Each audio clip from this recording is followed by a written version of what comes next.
Hello, this is Bridget Allen, a marriage and family therapist here in Kentucky. It's interesting. I've had people ask before, like, well, who shows up for therapy or who goes to therapy?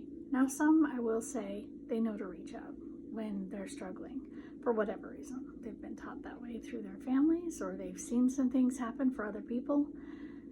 However, an interesting thing is I have heard people say before, this is before I was a therapist, and also when I am around people and they don't know that I'm a therapist, people bring up, well, why would I go to a therapist? That's what friends are for. Well, as wonderful as this sounds, it's not quite true. Because if you want to have the support of someone, if you go to your friends are they try to do what's best, but in reality, your friends and your family, those who are close to you, whatever decision you make, it actually affects them. And so it's hard for them to talk to you and hear what you're saying without giving information that might not be helpful. When you go to a therapist, the therapist, if they are a good therapist, they are concerned for you and they want the best for you, of course.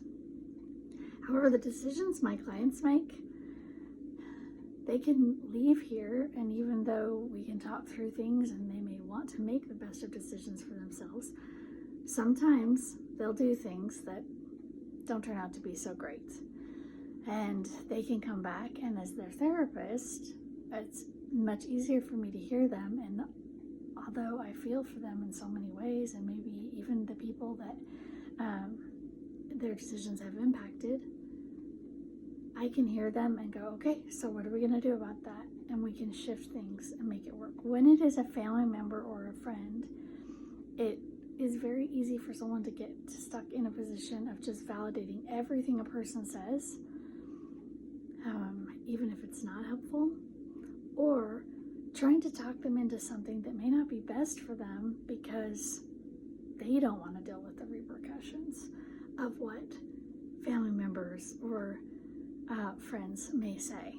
They may want to make it easier on them, or they don't want their friend to feel bad, so they tell the friend whatever they think the friend wants them to hear that actually may not be helpful.